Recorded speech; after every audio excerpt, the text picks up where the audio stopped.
എൽ.ഡി.എഫിന്റെ വടക്കൻ മേഖലാ വികസന മുന്നേറ്റ ജാഥ അംഗങ്ങളും ജാഥ ക്യാപ്റ്റനും കൂടിയായ എം.വി. ഗോവിന്ദൻ മാസ്റ്റർ, CPM സംസ്ഥാന secretary MV. Govindan master Elston എസ്റ്റേറ്റിൽ എത്തിയിരിക്കുകയാണ്. എൽസ്റ്റൺ എസ്റ്റേറ്റ് നമുക്കറിയാം, വയനാട് ദുരന്ത ബാധിതർക്കായി LDF സർക്കാർ നിർമ്മിക്കുന്ന ടൗൺഷിപ്പ് കേന്ദ്രമാണ് എൽസ്റ്റൺ എസ്റ്റേറ്റ്. അവിടെ സന്ദർശിക്കാനായാണ് ജാഥ അംഗങ്ങളും ജാഥ ക്യാപ്റ്റനുമായ സന്തോഷ് കുമാറുണ്ട്, ജാഥ ക്യാപ്റ്റൻ എം.വി. ഗോവിന്ദൻ മാസ്റ്ററുണ്ട്. അവിടെ ദുരന്ത ബാധിതരായി ആ എൽസ്റ്റൺ എസ്റ്റേറ്റിൽ വീട് നിർമ്മിച്ചുകൊണ്ടിരിക്കുന്ന ആളുകളോട് സംസാരിച്ചു കൊണ്ടിരിക്കുകയാണ് ടീം അംഗങ്ങൾ. PV ജോഷില ചേരുന്നുണ്ട്.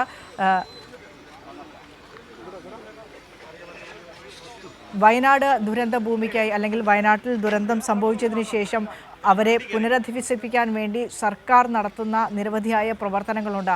അവിടെ മറ്റുള്ളവർ എന്തു ചെയ്തു എന്നുള്ളത് വലിയ ചോദ്യചിഹ്നമായി നിൽക്കുന്നുണ്ട്. കേന്ദ്ര സർക്കാരിൻ്റെ ഇടപെടൽ ഏത് രീതിയിലായിരുന്നു? വയനാട്ടിൽ ദുരന്ത ബാധിതരെ പുനരധിവസിപ്പിക്കാൻ കോൺഗ്രസിൻ്റെ ഇടപെടൽ ഏത് രീതിയിലായിരുന്നു? MP, വയനാടിൻ്റെ MP, കോൺഗ്രസ് MP ആണ്, കോൺഗ്രസിൻ്റെ മുതിർന്ന നേതാവാണ് പ്രിയങ്ക ഗാന്ധി. ഏത് രീതിയിലാണ് നോക്കൂ, വയനാടിന് വേണ്ടി അതത് മണ്ഡലത്തിന് വേണ്ടി അല്ലെങ്കിൽ അതത് സ്ഥലങ്ങൾക്ക് വേണ്ടി MP ഫണ്ട് ഉപയോഗിച്ചില്ല എന്നുള്ള ആക്ഷേപം UDF MP-മാർക്കെതിരെ നിലവിൽ നിൽക്കുന്ന ആ സമയത്ത് പോലും കൂടിയാണ് വയനാടിന് പോലും MP-മാർ ഒരു ഫണ്ട് പോലും നൽകിയില്ല. പ്രത്യേകിച്ച് UDF MP-മാർ. സ്ഥലം MP ആയ പ്രിയങ്ക ഗാന്ധി നൽകിയില്ല, മുൻ MP ആയ രാഹുൽ ഗാന്ധി ഫണ്ട് വകയിരുത്തിയില്ല. അപ്പോൾ അത്തരത്തിൽ ആക്ഷേപങ്ങളൊക്കെ നിലനിൽക്കുന്ന സാഹചര്യം കൂടെ പറഞ്ഞു പോകാതെ വയ്യ. പ്രത്യേകിച്ച് വയനാട് ദുരന്ത ഭൂമിയിൽ കേരളത്തിനെ മാതൃകയാക്കാൻ പറ്റുന്ന തരത്തിൽ, ലോകത്തിന് മുൻപിൽ കേരളത്തിൻ്റെ മാതൃക എന്ന് ഉയർത്തിക്കാണിക്കാൻ, നമുക്ക് അഭിമാനപൂർവ്വം കാണിക്കാൻ പറ്റുന്ന നിരവധി വീടുകൾ അവിടെ ഉയർന്നു പൊങ്ങുമ്പോൾ എം.വി. ഗോവിന്ദൻ മാസ്റ്റർ സ്ഥലം സന്ദർശിക്കുകയാണ്. PV ജോഷില ചേരുന്നുണ്ട്. ജോഷില, കൽപ്പറ്റയിൽ വെച്ച് ഇന്നത്തെ ആദ്യ പൊതുസ്വീകരണ പരിപാടിയിൽ എം.വി. ഗോവിന്ദൻ മാസ്റ്റർ പറഞ്ഞു വെച്ചത് ഏതൊക്കെ രീതിയിൽ കേന്ദ്രം കേരളത്തെ തമസ്കരിച്ചാലും കേരളത്തെ ലോകത്തിന് മുന്നിൽ ഉയർത്തിക്കാണിക്കാൻ പറ്റുന്ന രീതിയിലുള്ള മാതൃകയാക്കി LDF സർക്കാർ ഉയർത്തിക്കൊണ്ടുവരുമെന്ന് എം.വി. ഗോവിന്ദൻ മാസ്റ്റർ പറഞ്ഞു വെച്ചിരുന്നു. അതേ വാക്കുകൾ അന്വർത്ഥമാക്കുന്ന സ്ഥലത്താണ് ഗോവിന്ദൻ മാസ്റ്റർ ഇപ്പോൾ എത്തിയിരിക്കുന്നത്. ഗോവിന്ദൻ മാസ്റ്റർ ഇപ്പോൾ ടൗൺഷിപ്പ് സന്ദർശിക്കുകയാണ്. നമുക്കറിയാം LDF സർക്കാർ എങ്ങനെയൊക്കെയാണ് ദുരന്ത ബാധിതരെ ആ ദുരന്ത ഭൂമിയിൽ നിന്നും ചേർത്ത് പിടിച്ച് ഇവിടെ വരെ എത്തിച്ചിട്ടുള്ളതെന്ന്. ആ ദുരന്ത ഭൂമിയിൽ നിന്നും അവരെ വീടുകളിലേക്ക് എത്തിക്കാൻ പോവുകയാണ്. ആ വീടുകളിലേക്ക് എത്തിക്കുമ്പോൾ 178 വീടുകളിലേക്കാണ് ആദ്യഘട്ടം. 178 വീടുകളിലേക്കാണ് അവരെ എത്തിക്കുക. ടൗൺഷിപ്പിലെ 178 വീടുകളുടെ പണി പൂർത്തിയായിരിക്കും. അവിടേക്കാണ് ഗോവിന്ദൻ മാസ്റ്റർ ഇപ്പോൾ എത്തിയിരിക്കുന്നത്. എം.വി. ഗോവിന്ദൻ മാസ്റ്റർ മാത്രമല്ല, ജാഥാംഗങ്ങളും ഇവിടേക്ക് എത്തിച്ചേർന്നിട്ടുണ്ട്. എല്ലാവരും ടൗൺഷിപ്പിലെ ഓരോ വീടും കാണുകയാണ്. ടൗൺഷിപ്പിലെ വീടുകൾ പൂർത്തിയായിക്കൊണ്ടിരിക്കുകയാണ്. ആ വീടുകളുടെ സൗകര്യങ്ങൾ നടന്നു കാണുകയാണ് അവരൊക്കെ തന്നെ. എന്തായാലും ഇവിടേക്ക് ദുരന്ത ബാധിതരായ ആളുകൾ, ഈ വീടുകളുടെ ഉടമസ്ഥരായ ആളുകളൊക്കെ തന്നെ എത്തിച്ചേർന്നിട്ടുണ്ട്. എം.വി. ഗോവിന്ദൻ മാസ്റ്ററെ ഒന്ന് കാണാൻ വേണ്ടി അവർ എത്തിച്ചേർന്നിരിക്കുകയാണ്. കാരണം അവരെ ദുരന്ത ഭൂമിയിൽ നിന്നും കൈപിടിച്ച് ഇവിടേക്ക് എത്തിക്കാൻ പോകുന്ന ഇടതുപക്ഷ സർക്കാരിനെ നയിക്കുന്ന CPIM-ന്റെ സംസ്ഥാന സെക്രട്ടറിയെ കാണാൻ വേണ്ടിയിട്ടാണ് അവരൊക്കെ തന്നെ എത്തിച്ചേർന്നിരിക്കുന്നത്. നമ്മൾ നേരത്തെ അവരുടെയൊക്കെ തന്നെ ബൈറ്റുകൾ എടുത്തതാണ്. അവരൊക്കെ തന്നെ ആശ്വാസത്തിലും ആത്മസംതൃപ്തിയിലുമാണ്. കാരണം ഇവിടേക്ക് വരാൻ പോകുന്ന ആ വീടുകൾ അത്രയേറെ സൗകര്യങ്ങളോട് കൂടിയ വീടുകൾ കൂടിയാണ്. ഏറ്റവും നല്ല ക്വാളിറ്റി പ്രൊഡക്റ്റുകൾ ഉപയോഗിച്ചുണ്ടാക്കിയ വീടുകൾ മാത്രമല്ല, ഏറ്റവും നല്ല സ്ഥല സൗകര്യം നഗരത്തോട് ചേർന്നിട്ടുള്ള സ്ഥലത്താണ് നിർമ്മിക്കുന്നത്. മേപ്പാടിയിൽ നിന്നും അവരെ കൽപ്പറ്റ ടൗണിലേക്ക് അടുത്തുള്ള ഒരു പ്രദേശത്ത്. എന്നാൽ അവരെങ്ങനെയാണോ അവിടെ ജീവിച്ചത് അതേ രീതിയിലുള്ള കാലാവസ്ഥയോടുകൂടിയ അല്ലെങ്കിൽ പരിസ്ഥിതിയോടുകൂടിയ ഒരു സ്ഥലത്തേക്കാണ് അവർ എത്തിച്ചിരിക്കുന്നത്.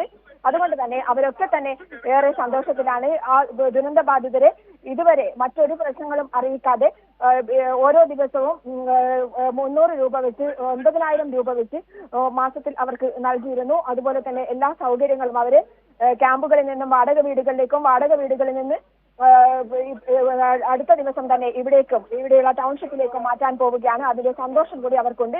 അതുകൊണ്ട് തന്നെ എം.വി. ഗോവിന്ദൻ മാസ്റ്ററെ കാണുക എന്നുള്ളത് അവരുടെ ആഗ്രഹം കൂടിയാണ് ഇവിടേക്ക് എത്തിച്ചേരുക. കാരണം ഇടതുപക്ഷ ജനാധിപത്യ മുന്നണി സർക്കാരാണ് അവരെ ഇവിടേക്ക് എത്തിക്കുന്നത്. അതുകൊണ്ട് തന്നെ അതിനെ നയിക്കുന്ന ക്യാപ്റ്റൻ CPIM-ന്റെ സംസ്ഥാന സെക്രട്ടറിയെ കാണുക എന്നുള്ളതാണ്.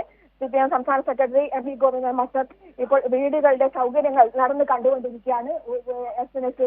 പണി പൂർത്തിയായ സ്ഥലത്ത് ആണ് ഒരു വീട്ടിനകത്താണ് ഗോവിന്ദൻ മാസ്റ്ററും അതുപോലെ തന്നെ എല്ലാ ജാഥാ അംഗങ്ങൾ കൂടെ എത്തിച്ചേർന്നിട്ടുണ്ട്. വന്ന് എത്തിച്ചേർന്നിട്ടുണ്ട്. ഓരോ കാര്യങ്ങളും അദ്ദേഹം വിശദമായി ചോദിച്ചറിയുകയാണ് ആളുകളോട്. ഇവിടെ ഈ ബിൽഡിങ്ങുമായി ബന്ധപ്പെട്ട ആളുകളടക്കമുണ്ട്. അവരോടടക്കം എല്ലാ കാര്യങ്ങളും ചോദിച്ച് അറിഞ്ഞുകൊണ്ടിരിക്കുന്ന ദൃശ്യങ്ങളാണ് നമ്മൾ കണ്ടുകൊണ്ടിരിക്കുന്നത്. ജാഥ അംഗങ്ങളോടൊപ്പമാണ് എം വി ഗോവിന്ദൻ മാസ്റ്റർ ഇവിടേക്ക് എത്തിച്ചേർന്നിരിക്കുന്നത്. CPIM-ന്റെ നേതാക്കളടക്കം ഇവിടേക്ക് എത്തിച്ചേർന്നിട്ടുണ്ട്. വിനിഷ. യെസ്, ഗോവിന്ദ മാസ്റ്ററുടെ പ്രതികരണത്തിനായി വീടുകളൊക്കെ നടന്ന് കണ്ടു. വളരെ മനോഹരമായ വീടുകളാണ് നമ്മൾ കണ്ടത്. 2 ബെഡ്റൂം, അതുപോലെ തന്നെ ബാത്ത് അറ്റാച്ച്ഡ് മുറി, അതുപോലെ മറ്റെല്ലാ സൗകര്യങ്ങളോടും കിച്ചൺ സൗകര്യങ്ങളെല്ലാം കൂടി ചേർന്നിട്ടുള്ള ഒരു വീടാണ് നമ്മൾ പൂർണ്ണമായിട്ടും പണി പൂർത്തിക്കൊണ്ടിരിക്കുന്ന ഒരു വീട് കണ്ടത്. ഇനി ഇതിൻ്റെ മേലെ ഇതേപോലെ തന്നെ അവർക്ക് എടുക്കാനാവശ്യമായ സൗകര്യമുണ്ട്. അതിൻ്റെ ബേസ്മെൻ്റൊക്കെ അതിനടിസ്ഥാനപ്പെടുത്തി തയ്യാറാക്കിയതാണ്. എല്ലാം 178 വീട് ഒന്നാമത്തെ റീജിൽ കൊടുക്കാൻ പോവാണ്. അപ്പോൾ അത് വലിയൊരു സംഭവമായിരിക്കും. പിന്നെ ചിലർ 15 ലക്ഷം ഉറുപ്പിക ഗവൺമെൻറ്റിൽ നിന്ന് വാങ്ങിയിട്ട് കോൺഗ്രസ്സുകാരും അതുപോലെ തന്നെ ലീഗുകാരും എല്ലാം വീടുണ്ടാക്കി തരുമെന്ന് പറഞ്ഞിട്ട് പോയവരുണ്ട് കുറേ. അവരിപ്പോഴും ഇങ്ങോട്ടേക്ക് തന്നെ വരുന്നുണ്ട്. അവർ ഈ കോൺഗ്രസ്സുകാർ വീട് ഉണ്ടാക്കി തരൂല എന്നുള്ള ഒരു ഉറപ്പ് വന്നപ്പോൾ അവരിപ്പോൾ ഇങ്ങോട്ടേക്ക് വരാൻ തയ്യാറായിട്ട് പറയുന്നുണ്ട്. ഞങ്ങൾ ഇങ്ങോട്ട് തന്നെ വരികയാണ് 15 ലക്ഷം രൂപ വേണം തിരിച്ചു കൊടുക്കുക എന്ന രീതിയിൽ പറയുന്നുണ്ട്. എന്ന് പറഞ്ഞാൽ ശരിക്കും അവരുടെ മാഷിന് എന്താണ് പറയാനുള്ളത്? അങ്ങനെ തിരിച്ചു വരുന്നവരോട് അല്ലെങ്കിൽ പോയവരോട് 15 ലക്ഷം വാങ്ങി അവരെ വിശ്വസിച്ച് കോൺഗ്രസിനെയും ലീഗിനെയും വിശ്വസിച്ച് പോയവരോട് എന്താണ് പറയുന്നത്? അല്ല, അവരാണ് നിലപാട് സ്വീകരിക്കേണ്ടത്. ഞങ്ങൾക്ക് ഇവർക്കെല്ലാം വീടുണ്ടായി കൊടുക്കാനാണല്ലോ ഉദ്ദേശിച്ചത്. അതിൻ്റെ അകത്ത് നിന്ന് അവർ മാറി 15 ലക്ഷം രൂപ വാങ്ങി അവർ കോൺഗ്രസിൻ്റെയും അതുപോലെ തന്നെ ഈ ലീഗിൻ്റെയും ഒക്കെ വീടാകുമെന്ന് വിചാരിച്ച് പോയ പാവങ്ങളാണ്. അവരോട് നമുക്ക് പകയൊന്നുമില്ല. അവരുടെ നിലപാട് അവർ വ്യക്തമാക്കട്ടെ, നമുക്ക് നോക്കാം. ഇത് കേരളത്തിൻ്റെ മാത്രം ചരിത്രമല്ല, പുനരധിവാസത്തിൻ്റെ ചരിത്രത്തിൽ ലോകത്ത് തന്നെ ഒരു പുതിയ അധ്യായമായിരിക്കും. ഇത്ര സൗകര്യത്തോടു കൂടിയുള്ള വീട്, ഓരോ വീടിനും കോമ്പൗണ്ട് വാള്, അതുപോലെ തന്നെ ഓരോ വീട്ടിൻ്റെയും മുമ്പിൽ റോഡ്, അവർക്ക് ആശുപത്രി, അതുപോലെ തന്നെ മറ്റ് സൗകര്യപ്രദമായ പാർക്ക് എല്ലാം ചേർന്നുകൊണ്ടുള്ള ഒരു ടൗൺഷിപ്പാണ് ഉദ്ദേശിക്കുന്നത്. ടൗൺഷിപ്പ് എന്ന് പറഞ്ഞാൽ എവിടെയെങ്കിലും കൊണ്ടുപോയി ടൗൺഷിപ്പ് ഉണ്ടാക്കിയതല്ല. ഈ പറയുന്ന നമ്മുടെ ടൗൺ ഉണ്ടല്ലോ കൽപ്പറ്റ, ആ കൽപ്പറ്റ ടൗണിൻ്റെ ഒപ്പം തന്നെ ചേർത്ത് അതുപോലെ തന്നെയുള്ളൊരു ടൗൺഷിപ്പ് ഡെവലപ്പ് ചെയ്തെടുക്കുകയാണ്. അപ്പോൾ ഈ പറയുന്ന രീതിയിൽ 178 വീട് ഇപ്പോൾ കൊടുക്കും, ബാക്കിയുള്ള വീടും കൊടുക്കും. പിന്നെ 15 ലക്ഷം രൂപ വാങ്ങിപ്പോയിട്ട് കോൺഗ്രസ് തരും വീട് എന്ന് വിചാരിച്ചിട്ട് പോയവരുണ്ട്. അവരിപ്പോഴും ഇങ്ങോട്ട് വരാൻ ആലോചിക്കുന്നുണ്ട്. കാരണം അവരെ വീട് വേഗമൊന്നും കിട്ടില്ല. മാത്രമല്ല അവിടെ ആശുപത്രിയും അവിടെ മറ്റ് സംവിധാനങ്ങളൊന്നും ഉണ്ടാവില്ലല്ലോ. ഇവിടെയാണല്ലോ എല്ലാം ടൗൺഷിപ്പിൻ്റെ മുഴുവൻ സംവിധാനമുള്ളത് ഇവിടെയല്ലേ ഉണ്ടാവുള്ളൂ. അപ്പോൾ അവരിത് മനസ്സിലാക്കുന്നുണ്ട് അനുഭവത്തിൻ്റെ വെളിച്ചത്തിൽ. ഇപ്പോൾ വീട് കണ്ടവർക്കും അതുപോലെ തന്നെ മനസ്സിലാകുന്നുണ്ട്. കോൺഗ്രസിന്റെ നടപടിയോട് എന്താ പറയാനുള്ളത്? ഭൂമി ഏറ്റെടുക്കൽ പോലും പൂർത്തിയായില്ലല്ലോ. അല്ല, അവരാകെ 3.5 ഏക്കർ സ്ഥലമാണ് എടുത്തത്. അതിൽ റോഡും കൂടി കഴിയുമ്പോഴേക്കും പിന്നെ വളരെ കുറവായിരിക്കും. സ്വാഭാവികമായിട്ടും അവർ ഇമാതിരിയുള്ള പരിപാടികളൊന്നും നടത്താൻ ഉദ്ദേശിക്കുന്നില്ല. വെറും പ്രചരണത്തിന് വേണ്ടി തുടങ്ങിയതാണ്. കോടിക്കണക്കിന് രൂപ പിരിച്ചിട്ടുണ്ട്. പിരിച്ചത് എത്രയാണെന്ന് ഇതുവരെ പറഞ്ഞിട്ടില്ല.